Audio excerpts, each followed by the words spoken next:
One of the first things I thought of is that, and this is true with everybody, our children, our spouse, that anything, any sort of behavior, essentially behavior, let's stick with that. Any sort of behavior that we want more of, we have to pay close attention to and acknowledge it. So in this case, anytime he shares anything with you, you know, just in simple ways, you can just let him know you appreciate that. And it doesn't have to be weird. It doesn't have to be like you were saying, like, oh my gosh, thank you. You shared that with me. You never share anything with me. Thank you. You know, it doesn't need to be dramatic. It just needs to be simple. Like, thank you for sharing that with me. I appreciate it. Well, Rachel will like just put her hand on my arm and be like, I love it when you share things with me. Just that.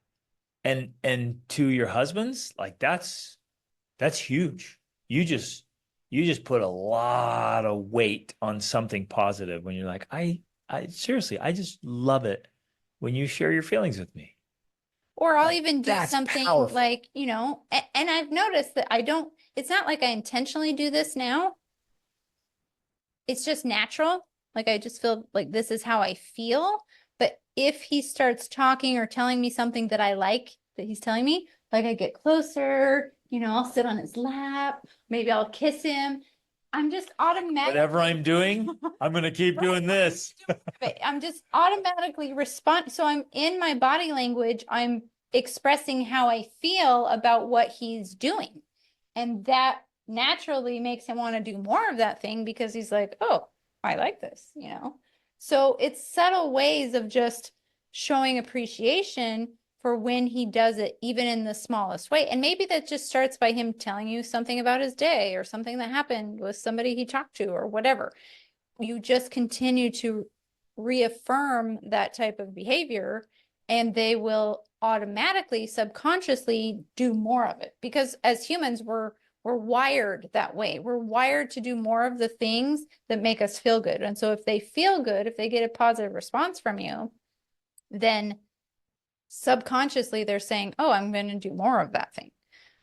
That's one of the things I thought of. The other was because this is a tricky part too, because in the name of wanting to recondition your husband to share things with you, you don't necessarily want to stifle your own emotions either. Right.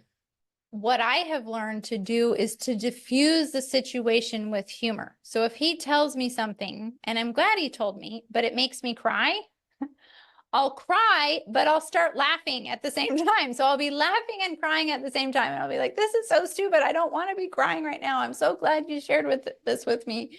But I feel whatever XYZ, and that's why I'm crying. So it's like I'm doing that same thing of reaffirming that I'm glad I shared this with you, but it is also, it's hard. It's hard, or it's whatever. Like maybe I'll be like, I feel sad because you had a tough childhood. And so I don't know, whatever the feeling is, I try to be like, I think I've talked about this before. I try to always be emotionally honest. So whatever it is I'm feeling, I want to share with him as tactfully as possible. I'm not trying to hurt his feelings, or I'm not trying to make him feel bad or make him feel pressure or whatever. But I want to be honest with sharing how I feel, right?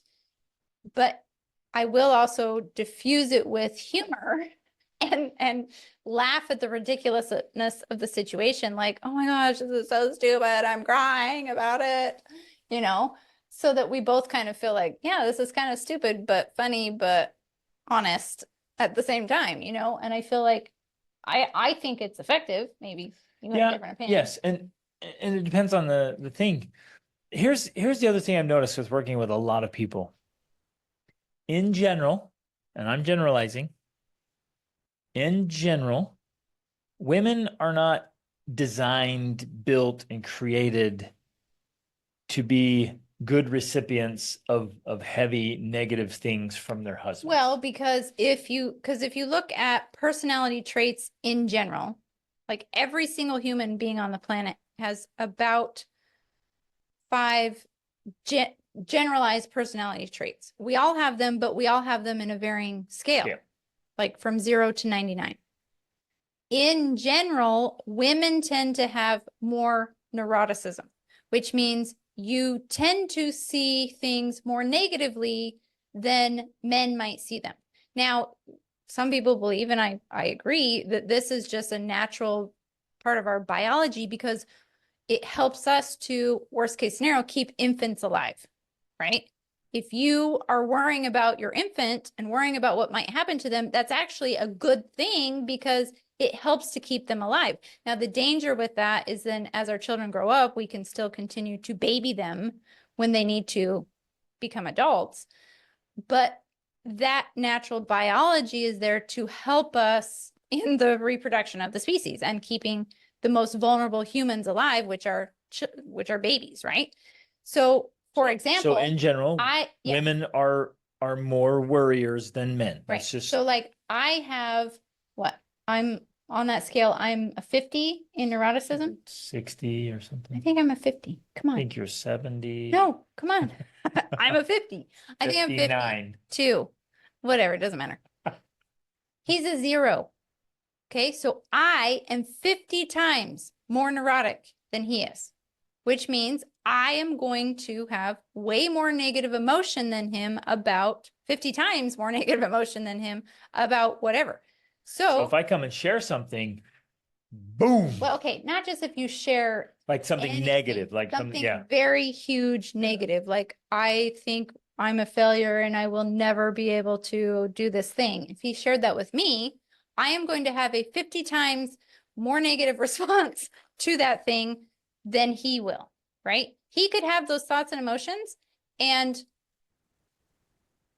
the next moment be fine or the next day be fine, where that could be crushing to me if I thought, oh, my husband, he's going to fail and never will make amount to anything and we'll all starve and we'll have to live in the street. And, I will catastrophize that because I have way more neuroticism than he does.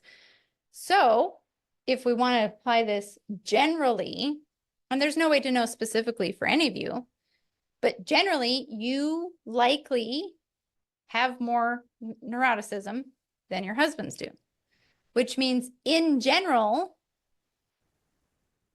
it's not necessarily always a good idea for a man to share all of his negative feelings with you because you may catastrophize them.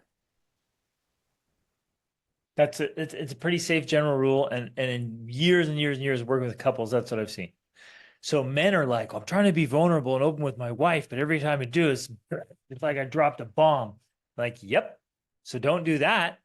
Call me. But this is my coaching clients. I'm like, something terrible happens at work. Legit. Call me, scream, yell, vent. Let's process this whole thing before on the drive home, and we're gonna get all that emotion out. We're gonna come up with some solutions, and then you get home, you've processed it. You walk in the door, you're like, yeah, babe. Whoo, man, had a rough day. This happened. But I think we can do this, or this. So I'm feeling good about it. That's what you say with your wife instead of getting home like, my partner is a piece of garbage. The business is gonna fail. And then, wow, man, that is not a good move. So just in general, that can be just by the very nature of men and women and the masculine and feminine, that can be a challenging thing. Yes. And of course, that's not always 100% true. If you want to get specific with these things, you can actually take the personality that's what I was test. thinking. Take it. And then you can know. You can say, oh my gosh, my husband is a 15 in neuroticism and I'm a 7. That could be a possibility.